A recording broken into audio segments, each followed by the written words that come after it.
नमः संस्कृताय। मैं मेधा एक बार फिर से आप सभी का हार्दिक स्वागत करती हूँ अपने YouTube चैनल में। आज हम यहाँ पर करने वाले हैं राजस्थान सेट का पेपर जो कि 2012 में हुआ था। उसके अंतर्गत 3 पेपर हुए थे, जिसमें पहला पेपर था जनरल जो कि टीचिंग एप्टीट्यूड रिसर्च एप्टीट्यूड से होता है।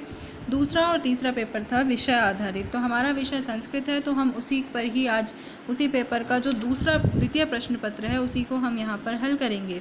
तो इसका पहला प्रश्न है और इसके अंतर्गत कुल 50 प्रश्न हैं, जिसमें पहला प्रश्न है पुरुरवा उर्वशी संवादः ऋग्वेदस्य कस्मिन् मंडले विद्यते। तो पुरुरवा उर्वशी संवाद ऋग्वेद के किस मंडल में है? तो दूसरे, तीसरे, चौथे या 10वें? तो यह है पुरुरवा उर्वशी संवाद ऋग्वेद के 10वें मंडल में। हमारे भी नेट के सिलेबस में 4 संवाद हैं: विश्वामित्र नदी संवाद, यमयमी संवाद, पुरुरवा उर्वशी संवाद और सरमापणी संवाद। पुरुरवा उर्वशी संवाद का नंबर है 1095। अगला प्रश्न है ऋग्वेदस्य प्रथमे सूक्ते कः देवः ऋत्विक कथितः। ऋग्वेद के प्रथम सूक्त में किस देव को ऋत्विक कहा गया है? तो प्रथम सूक्त आपको पता है कि अग्नि सूक्त है, तो इंद्र, अग्नि, विष्णु, रुद्र। तो इसका सही उत्तर हो जाएगा अग्नि, क्योंकि ऋग्वेद का प्रथम सूक्त अग्नि सूक्त है, तो इसलिए इसका सही उत्तर अग्नि ही होगा। इसके बाद अगला प्रश्न है कि संपूर्णम ब्रह्मांडम त्रीणि पदैः केन देवेन व्याप्तम। संपूर्ण ब्रह्मांड में त्रीणि इस पद से किस देव, कौन सा देव व्याप्त है? विष्णुना, रुद्रेण, इंद्रेण, वरुणेन। तो ये है विष्णुना, विष्णु के द्वारा। अगला प्रश्न है मैक्स मूलरेण वैदिक युगम कति भागेषु विभाजितम। मैक्स मूलर ने वैदिक युग को कितने भागों में विभाजित किया है? तो 4 भागों में विभाजित किया है। इसके लिए मैं एक वीडियो भी बना चुकी हूँ, वैदिक काल निर्धारण। तो त्रिषु, चतुर्षु, पंचसु, सप्तसु। तो इसका सही उत्तर हो जाएगा ऑप्शन नंबर 2, चतुर्षु। 5वां प्रश्न है गोपथ ब्राह्मणम केन वेदेन संबंधम अस्ति। तो गोपथ ब्राह्मण ऋग्वेदेन, यजुर्वेदेन, सामवेदेन, अथर्ववेदेन। तो गोपथ ब्राह्मण ऋग्वेद का है, यजुर्वेद का है, अथर्ववेद का है या सामवेद का है? तो गोपथ ब्राह्मण अथर्ववेद का है, और अथर्ववेद का केवल एक ही ब्राह्मण है और वो है गोपथ ब्राह्मण। 6वां प्रश्न है शिक्षावल्ली कस्याम उपनिषदि वर्तते। शिक्षावल्ली किस उपनिषद में आती है? कठोपनिषद, तैत्तिरीय उपनिषद, ईशोपनिषद, केनोपनिषद। तो ये आती है तैत्तिरीय उपनिषद। तैत्तिरीय उपनिषद की है शिक्षावल्ली। 7वां प्रश्न वेदांगेषु वेद पुरुषस्य मुखम किम भणितम। वेदांगों में वेद पुरुष का मुख किसे कहा गया है? भणितम कहना होता है। तो पाणिनीय शिक्षा में श्लोक आया था कि छंदः पादौ तु वेदस्य हस्तौ कल्पोऽथ पठ्यते। तो उसी में था कि मुखम व्याकरणम स्मृतम। तो व्याकरण को मुख कहा जाता है। 4 ऑप्शन क्या क्या दिए हैं? व्याकरण, निरुक्त, ज्योतिष, कल्प। तो मुखम व्याकरणम स्मृतम, व्याकरण को मुख कहा गया है या भणितम कहा गया है। 8वां प्रश्न शाकल शाखा कस्य वेदस्य विद्यते। शाकल शाखा किस वेद की है? यजुर्वेदस्य, सामवेदस्य, ऋग्वेदस्य, अथर्ववेदस्य। तो शाकल शाखा है ऋग्वेद की। ये शाखाओं से भी बहुत बार प्रश्न पूछे जाते हैं, और इस प्रश्न पत्र को आज मेरा हल कराने का यही उद्देश्य है कि जिससे हमें पता चल जाए कि परीक्षाओं में किस प्रकार के प्रश्न आते हैं। 9वां प्रश्न है केनोपनिषदि कति प्रश्नाः सन्ति। केनोपनिषद में कितने प्रश्न हैं? 3, 4, 5, 6। तो केनोपनिषद में 4 प्रश्न पूछे गए हैं या 4 प्रश्न उसके अंतर्गत हैं, और केनोपनिषद सामवेद का उपनिषद है। 10वां प्रश्न कः वेदः सहस्रवर्तमान निगदितः। किस वेद को सहस्रवर्तमा कहा गया है? सामवेद, यजुर्वेद, अथर्ववेद, ऋग्वेद। तो सामवेद को सहस्रवर्तमा कहा गया है। 11वां प्रश्न, सांख्यकारिकानुसारेण किम कारणम प्रकृतेः अनुपलब्ध्या संबंधम नास्ति। तो ये सांख्यकारिका की जो शुरुआत की 15 से 20 कारिकाएं हैं, उन कारिकाओं से लगभग प्रश्न पूछे ही जाते हैं। कि षड्विधः सन्निकर्षः कस्मिन् प्रमाणे प्रयुज्यते। 6 सन्निकर्ष किस प्रमाण में प्रयोग किए जाते हैं। तो प्रत्यक्ष प्रमाण अभी हमने पढ़ा ही था, मैंने तर्क संग्रह की वीडियो भी बनाई जिसके अंतर्गत मैंने प्रत्यक्ष प्रमाण तक मैंने पढ़ा दिया है। तो उसमें प्रत्यक्ष प्रमाण में 6 सन्निकर्ष भी बताए थे। तो वो प्रत्यक्षे, अनुमाने, उपमाने, शब्द, तो वो संबंधित है प्रत्यक्ष प्रमाण से। षड्विध सन्निकर्ष प्रत्यक्ष प्रमाण से ही प्रयोग किए जाते हैं, उन्हीं से ही संबंधित हैं। 15वां प्रश्न, अभावस्य प्रत्यक्षम केन सन्निकर्षेण भवति। अभाव के प्रत्यक्ष में कौन सा सन्निकर्ष होता है। तो ये भी हम पढ़ चुके हैं। संयोग सन्निकर्ष नहीं होता, समवाय सन्निकर्ष नहीं होता, संयुक्त समवेत समवाय सन्निकर्ष नहीं होता, विशेषण विशेष्य भाव सन्निकर्ष, यस ये हमारा सही उत्तर है। विशेषण विशेष्य भाव सन्निकर्ष ही होता है अभाव के प्रत्यक्ष में। 16वां प्रश्न है कि अयुत सिद्ध संबंधः कः कथ्यते। अयुत सिद्ध संबंध किसको कहा जाता है। संयोगः, समवायः, संयोग समवायः, निमित्त नैमित्तिकम्। तो जितने भी संबंध होते हैं उसमें जो अयुत सिद्ध संबंध होता है वो संबंध ऐसा हमेशा समवाय संबंध को ही कहा जाता है, क्योंकि अगर समवाय संबंध वो होता है जिसमें से अगर एक का विनाश हो जाए तो दूसरे का भी विनाश निश्चित है। तो इसलिए अयुत्सित संबंध हमेशा समवाय संबंध में ही को ही कहा जाता है।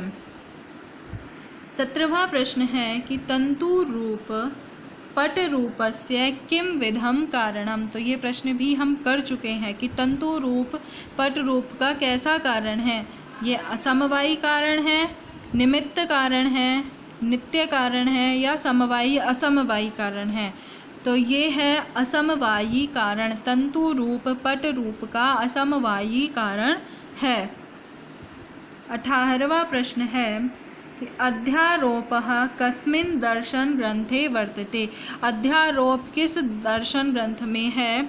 वेदांत सारे, तर्क संग्रहे, तर्क भाषायाम, सांख्य कारिकायाम। तो अध्यारोप का जो विषय आता है वो वेदांत सार के अंतर्गत ही आता है। वेदांत सार में ही अध्यारोप का परिभाषा दी गई है। वस्तुनि अवस्तुनि अध्यारोपः, ज्ञान के स्वरूप में जो बताया गया था। वस्तु में अवस्तु का आरोप ही अध्यारोप है। उसके बाद 19वां प्रश्न है तत्त्वमसि इति महावाक्यम कुत्र व्याख्यातम। तत्त्वमसि ये महावाक्य कहाँ कहा गया है। सांख्य कारिकायाम, वेदांत सारे, तर्क संग्रह, तर्क भाषायाम। तो जितने भी महाकाव्य जो 4 महावाक्य कहे गए हैं वो वेदांत सार में ही कहे हैं। वेदांत सार में ही उनका व्याख्या मिलती है। 20वां प्रश्न है कि ब्रह्म सत्यम जगन मिथ्या इति अभिप्रायः कस्मिन् दर्शन ग्रंथे प्रदर्शितः। तो ब्रह्म सत्यम जगन मिथ्या वेदांत दर्शन का है, वेदांत सार का है, तर्क भाषायाम या तर्क संग्रहे। तो इसका सही उत्तर होगा वेदांत सारे। वेदांत सार में ही है ब्रह्म सत्यम जगन मिथ्या। इसका जो अभिप्राय है वो किस दर्शन ग्रंथ में प्रदर्शित है। वेदांत सार में उसको प्रदर्शित किया गया है। उपनिषद, भगवत गीता, ब्रह्मसूत्रम इत्येतेषां त्रयी केन नामना प्रसिद्धा। बहुत ही सर्वप्रसिद्ध ये प्रश्न है, अधिकतर परीक्षाओं में पूछ लिया जाता है कि वेदत्रयी, गुणत्रयी, शास्त्रत्रयी या प्रस्थानत्रयी। तो ये उपनिषद, भगवत गीता और ब्रह्मसूत्र को कहा जाता है प्रस्थानत्रयी। इसका सही उत्तर हो जाएगा ऑप्शन नंबर 4 प्रस्थानत्रयी। 22वां प्रश्न है सांख्य मते गुणानाम प्रवृत्ति कीदृशी। सांख्य के मत में गुणों की प्रवृत्ति कैसी है।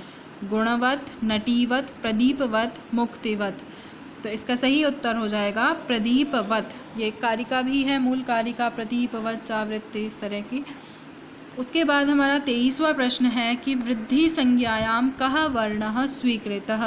वृद्धि संज्ञा में कौन सा वर्ण स्वीकृत किया गया है। तो वृद्धि संज्ञा का सूत्र है वृद्धि रादैच, जिसमें आ, ऐ और औ लिया जाता है। तो अब ऑप्शन देख लीजिए आप। पहला ऑप्शन है ऐ, दूसरा है ए, तीसरा है ओ, चौथा है ई। तो इसका सही उत्तर हो जाएगा ऑप्शन नंबर 1 ऐ। 3 वर्ण लिए जाते हैं वृद्धि में, आ, ऐ और औ। उसके बाद 24वां प्रश्न है, निष्ठा प्रत्ययः कः कथितः। निष्ठा प्रत्यय क्या होता है, किसको कहते हैं निष्ठा? कत प्रत्ययः, कितिन प्रत्यय है, कत्वा प्रत्यय है, तुमुन प्रत्यय है। तो कत्वतु निष्ठा, कत और कत्वतु प्रत्यय की निष्ठा संज्ञा होती है। तो निष्ठा से कौन सा प्रत्यय कहा जाता है? तो इसमें कत प्रत्यय दिया है, कत्वतु भी होता तो कत और कत्वतु प्रत्यय दोनों कहे जाते हैं।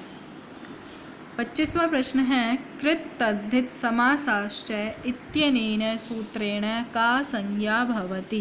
कृत तद्धित समासाश्च से कौन से, इस सूत्र से क्या संज्ञा होती है? प्रातिपदिक संज्ञा, घी संज्ञा, घू संज्ञा, पद संज्ञा। तो प्रातिपदिक संज्ञा इससे होती है। प्रातिपदिक संज्ञा के 2 सूत्र हैं लघु सिद्धांत कौमुदी में। एक तो है अर्थ व दधातु रप प्रत्यय है प्रातिपदिकम, और दूसरा सूत्र है कृत तद्धित समासाश्च। इसके बाद हमारा अगला प्रश्न है 26वां, निर्मक्षिकम कस्य समासस्य उदाहरणम। तो तत्पुरुषस्य अव्ययी भावस्य द्विगोः बहुव्रीहि समासस्य। निर्मक्षिकम, मक्षिकाणाम अभावः, यहाँ पर अव्यय लगा हुआ है निर, तो इसलिए ये हो जाएगा अव्ययी भाव समास। 27वां प्रश्न है, समासः कतिविधः। समास कितने प्रकार के हैं? तो षड्विधः, त्रिविधः, पंचविधः, सप्तविधः। तो पंचविध इसमें समास हो जाएंगे। केवल समास, अव्ययी भाव समास, तत्पुरुष समास, बहुव्रीहि समास और द्वंद्व समास। इस तरह से ये 5 समास हो जाएंगे। द्विगु समास और कर्मधारय समास का अंतर्भाव तत्पुरुष समास के अंतर्गत ही माना जाता है। 28वां प्रश्न है, अश्वात् पतितः इति अश्वपतितः इति कस्य समासस्य उदाहरणम। अश्वात् पतितः, यहाँ पर विभक्ति लगी हुई है पंचमी, तो द्विगो समास का उदाहरण है नहीं। पंचमी तत्पुरुषस्य कर्मधारस्य बहुव्रीहि, तो ये इसका सही उत्तर हो जाएगा पंचमी तत्पुरुषस्य। इसके बाद अगला प्रश्न है, कंठे कालः इति कस्य समासस्य उदाहरणम। सप्तमी तत्पुरुष अव्ययी भावस्य बहुव्रीहेः द्विगोः। तो कंठे काल ये किस समास का उदाहरण है? तो ये है बहुव्रीहि समास का उदाहरण। इसके बाद अगला प्रश्न है 30वां प्रश्न, श वर्णस्य उच्चारण स्थानम किमस्ति। श वर्ण का उच्चारण स्थान क्या है? तो मूर्धा होगा, तालु होगा, दंत होगा, कंठ होगा। तो अगर हमें वो पूरे सूत्र उनका पता है, अकुह विसर्जनीयानाम कंठ, इचु यशानाम तालु, ऋतु रसानाम मूर्धा, ये हमें अगर पूरे याद हैं तो हम आसानी से इसके उत्तर को कर देंगे। तो इसका उत्तर हो जाएगा ऑप्शन नंबर 2 तालु, इचु यशानाम तालु। अगला प्रश्न है, केन्तुम वर्गे का भाषा अस्ति। केन्तुम वर्ग में कौन सी भाषा है? लेटिन, हिंदी, अवेस्ता, फारसी। तो इसका सही उत्तर है लेटिन भाषा। 32वां प्रश्न है, यस्य च भावेन भावलक्षणम इति सूत्रेण का विभक्ति भवति। ये कारक का है कि यस्य च भावेन भावलक्षणम में कौन से सूत्र से, इस सूत्र से कौन सी विभक्ति होती है? द्वितीया, चतुर्थी, पंचमी, सप्तमी। तो इससे होती है सप्तमी विभक्ति। यस्य च भावेन भावलक्षणम में सप्तमी विभक्ति होती है। 33वां प्रश्न है कि अधस्तन युग्मानां समीचीनां तालिकां चिनुत। यहाँ पर उच्चारण स्थान से रिलेटेड ये प्रश्न है। शकार का उच्चारण स्थान था तालव्य, सकार का उच्चारण स्थान होगा दंत्य, शकार होगा मूर्धन्य और गकार होगा कंठ्य। तो ए का हो जाएगा 4, सकार होगा दंत्य, शकार मूर्धन्य, गकार कंठ्य। तो ए में 4, बी में 1, सी में 2 और डी में 3। तो ऑप्शन नंबर इसका 4 सही उत्तर हो जाएगा। अगला प्रश्न है कि हितम मनोहारी च दुर्लभम वचः इत्युक्तिः कस्मात् काव्यात् गृहीता। हितम मनोहारी च दुर्लभम वचः रघुवंशात्, कुमार संभवात्, किरातार्जुनीयात्, बुद्धचरितात्। तो ये ली गई है किरातार्जुनीयम से, और किरातार्जुनीयम के प्रथम सर्ग में ही ये उक्ति कही गई है। 35वां प्रश्न है इंदुमती स्वयंवर वर्णनम रघुवंशस्य कस्मिन् सर्गे विद्यते। इंदुमती स्वयंवर किस सर्ग में बताया गया है? तृतीये, चतुर्थे, अष्टमे, षष्ठे। इसका सही उत्तर हो जाएगा षष्ठे, क्योंकि छठे सर्ग में ही इंदुमती स्वयंवर का वर्णन किया गया है। अगला प्रश्न है कश्चित् कांता विरह गुरुणा इति अंशः कस्य ग्रंथस्य प्रथमे श्लोके विद्यते? मेघदूतस्य, रघुवंशस्य, शिशुपालवधस्य, नैषधीयचरितस्य। तो इसका सही उत्तर हो जाएगा मेघदूत। मेघदूत का पहला ही श्लोक है कश्चित् कांता विरह गुरुणा स्वाधिकारात् प्रमत्तः। 37वां प्रश्न है कि दीपशिखा इति उपाधि कस्मै कवये प्रदत्तः? तो दीपशिखा की उपाधि से किस कवि को सुशोभित किया गया, अलंकृत किया गया, या किस कवि को वो प्रदान की गई? भारवे, माघाय, कालिदासाय, अश्वघोषाय है। तो ये सर्वप्रसिद्ध है कि दीपशिखा कालिदास को कहा जाता है। कालिदास को उपाधि दी थी दीपशिखा की, और ये दी गई थी जो कालिदास का रघुवंश है उसके छठे सर्ग में इंदुमती स्वयंवर का जहाँ वर्णन है छठे सर्ग के अंतर्गत, उसमें के श्लोक आया है कि संचारिणी दीपशिखेव रात्रौ यम यम व्यतीयाय पतिं वरासा नरेंद्र मार्गाट्ट इव प्रपेदे विवर्ण भावम सस भूमिपालः। तो यहाँ पर जब इंदुमती जिस राजा के पास से होकर के गुजर रही थी, उस राजा जिसके पास जाती तो वो तो चमकने लगता, उद्दीप्त होने लगता, लेकिन जिस राजा के पास से जैसे ही वो वहाँ से चलती तो उन सभी राजाओं की स्थिति हो जाती जैसे कि उनकी कोई ही स्थिति बची ही नहीं हो। जिस तरह से जो दीप शिखा होती है, दीपों की पंक्ति होती है, उस तरह से यहाँ पर इस उपमा को लेकर ही कालिदास को दीप शिखा की उपाधि दी गई थी। 38वां प्रश्न है कि किरातः कस्य महाकाव्यस्य पात्रम अस्ति? रघुवंशस्य, किरातार्जुनीयस्य, नैषधस्य, बुद्धचरितस्य। तो किरातार्जुनीयम का ही पात्र है। 39वां प्रश्न है कि शिशुपाल वधम इति महाकाव्ये कति सर्गाः सन्ति? तो शिशुपाल वध इस महाकाव्य में कितने सर्ग हैं? 18, 19, 20, 22। तो शिशुपाल वध में है 20 सर्ग हैं शिशुपाल वध में। 18 सर्ग हैं किरातार्जुनीयम में, 19 सर्ग हैं रघुवंश में, 20 शिशुपाल वध में और 22 नैषधीय चरितम में। 40वां प्रश्न है विद्वदौषधम किम काव्यम निगदितम? रघुवंशम, नैषधीयचरितम, किरातार्जुनीयम, बुद्धचरितम। तो विद्वद औषधम कहा गया है नैषधीय चरितम को। नैषध विद्वद औषधम, इस तरह से कहा गया है कि विद्वानों के लिए औषधि है नैषधीय चरितम। 41वां प्रश्न है कि वेणी संहारे द्रौपद्या वेणी बंधनम केन कृतम? वेणी संहार में द्रौपदी का वेणी बंधन किसने किया था? भीमेन, युधिष्ठिरेण, दुर्योधनेन, दुःशासनेन। तो इस वेणी संहार में वेणी बंधन किया गया था भीम के द्वारा। भीम ने ही प्रतिज्ञा ली थी कि मैं दुःशासन के वध को करके ही द्रौपदी का वेणी बंधन करूँगा, द्रौपदी की बाल बांधूंगा। अगला प्रश्न है 42वां कि सर्वम जगत कस्य कवेः उच्छिष्टम निगदितम?